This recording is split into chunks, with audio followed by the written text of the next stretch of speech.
여러분은 혹시 이 게임기를 보신 적이 있으신가요? 아마 처음 보시는 분들이 많을 것이라 생각합니다. 오늘 소개할 이야기는 세계 최악의 게임기로 기록된 기즈몬도 이야기입니다.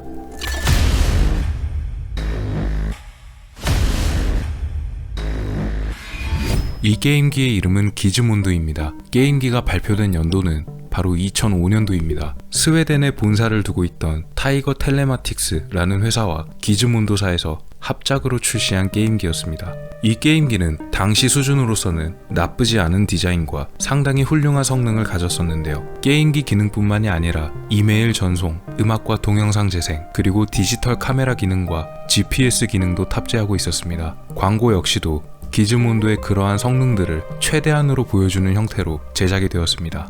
이 당시 기즈몬도와 비슷한 시기에 출시되었던 다른 회사의 휴대용 게임기는 닌텐도사의 닌텐도 DS가 있었습니다. 자연스레 닌텐도 DS와 기즈몬도는 비교가 될 수밖에 없었고 성능 면에서 다양한 모습을 보여준 기즈몬도에 대한 기대치가 높아지기도 했습니다. 또한 소니사에서 제작한 휴대용 게임기 장비였던 PSP보다도 좋은 평가를 받기도 했는데요. 이에 맞춰 기즈몬도를 제작했던 타이거 텔레마틱스의 대표 칼 프리어는 공격적으로 마케팅을 펼치기도 했습니다. 또한 기존의 기즈몬도에서 조금 더 성능을 향상시키고 디자인까지 업그레이드 시킨 새로운 버전의 게임기도 곧 출시하겠다는 발표도 했는데요. 하지만 이 뛰어난 성능들은 장점이 되기도 했지만 동시에 큰 단점이 되기도 했습니다. 성능이 너무 많다 보니 자연스레 생산 비용이 높아지게 되고 따라서 게임기의 가격 또한 다른 게임기보다 높아지게 되었는데요. 기즈몬도는 영국과 스웨덴 그리고 미국에서 출시하게 됩니다. 당시 미국에서의 가격은 약 $400, 즉 한국 가격으로는 40만 원이 넘는 가격에 판매가 되었습니다. 반면 경쟁 기종으로 언급됐던 PSP와 닌텐도 DS는 그 절반 가격인 20만원 선이었습니다. 참고로 기즈몬도의 가격인 40만원은 어떤 게임도 포함되지 않은 그냥 게임기 자체만의 가격이었습니다. 당연히 이런 비싼 가격 때문에 훌륭한 성능에도 불구하고 매출과 판매량 성적은 저조했으며 최종 집계된 판매량은 전세계 약 2만 5천 대뿐이었습니다. 출시 당시에 비교가 되었던 게임기들인 닌텐도 DS는 1억 5천만 대 그리고 PSP는 8천만 대가 팔렸으니 기즈몬도는 완전히 실패작이 된 셈입니다. 게다가 게임기였음에도 불구하고 딱히 발매가 정해진 게임들이 별로 없었으며 판매량이 높지 못하다 보니 발매가 예정됐던 게임들도 모두 취소되었습니다. 참고로 발매가 예정됐었던 게임들의 가격 역시도 게임 타이틀 하나당 약 10만원으로 책정이 되어 있었습니다. 결국 매출 적자를 감당할 수가 없었던 타이거 텔레마틱스와 기즈몬도 본사는 모두 파산하고 말아버립니다. 그런데 뜻하지 않은 곳에서 의외의 사건이 발생합니다. 2006년 기즈몬도의 유럽지사 대표였던 스테판 에릭스는 미국에서 음주운전을 하다가 사고를 내는 바람에 미국 경찰에 체포됩니다. 사고 당시 그가 몰고 있던 차량은 페라리사에서 제작되었던 엔초 페라리라는 차였습니다. 페라리의 창업자였던 엔초 페라리를 기념하는 의미로 제작한 차량으로 상당한 가격을 자랑하는 고급 차였는데요. 문제는 이 차가 정식 등록된 차가 아니라 원래는 영국의 차량으로 등록이 되어 있었다는 사실입니다. 조사 결과 도난 차량으로 신고가 되어 있었습니다. 당연히 기즈몬도 본사는 이미 파산을 한 상태였기 때문에 이 차의 임대료를 지불할 수가 없었는데요. 도대체 그가 어떻게 이런 고급차를 영국이 아닌 미국으로 가져와서 운행할 수 있었는지 조사를 시작하게 됩니다. 그리고 그의 정체와 모든 사실이 드러나는데요. 이 차를 몰던 스테판 에릭스는 스웨덴의 유명한 마피아 조직에서 중요한 간부직을 맡고 있던 인물이란 것이었습니다. 또한 그를 조사하며 위로 거슬러 올라가자 기즈몬도의 임원이었던 회사 중역들도 모두 마피아 조직의 간부들이었음이 드러납니다. 타이거 텔레마틱스의 대표였던 칼 프리어 역시도 조사를 받았는데요. 알고 보니 그 역시도 여러 곳에서 가명을 쓰며 사기를 치고 있었습니다. 게다가 그의 집에서는 많은 수의 총기들이 발견되었는데요. 불법 총기 소지죄로 조사를 받았지만 이후 적법한 절차를 거쳐 구매한 것으로 확인되어 수사는 중단되기도 했습니다. 물론 총을 소유하는 것은 문제가 되지 않겠지만 일반적인 사업자가 굳이 저런 식으로 많은 수의 총기를 보유할 필요가 있었을까요? 결국 이 기즈몬도 본사와 그들이 출시한 게임기인 기즈몬도는 스웨덴을 거점으로 삼고 있는 유럽의 마피아 조직들이 단순히 사업 진출이 아니라 대대적으로 돈 세탁을 위해 제작한 게임기라는 사실이 밝혀졌습니다. 마피아 조직이 자신들이 벌어들인 돈을 돈을 회사를 세운 뒤 게임기를 유통시켜 마치 합법적으로 돈을 번 것처럼 위장하는 범죄였던 것입니다. 기즈몬드의 비싼 가격 역시도 이들의 돈 세탁을 위해 그렇게 높게 책정되었음이 알려집니다. 이 사실이 알려지고 나서 꽤 많은 사람들이 충격을 받았는데요. 마피아를 비롯한 조직 폭력배들이 정체를 숨기고 사업에 뛰어드는 것은 꽤나 흔한 일이었지만 요식업이나 술집 같은 사업이 아니라 상당히 거리가 멀어 보이는 게임 산업계에까지 손을 뻗어 그들의 목적을 이루려고 했기 때문입니다.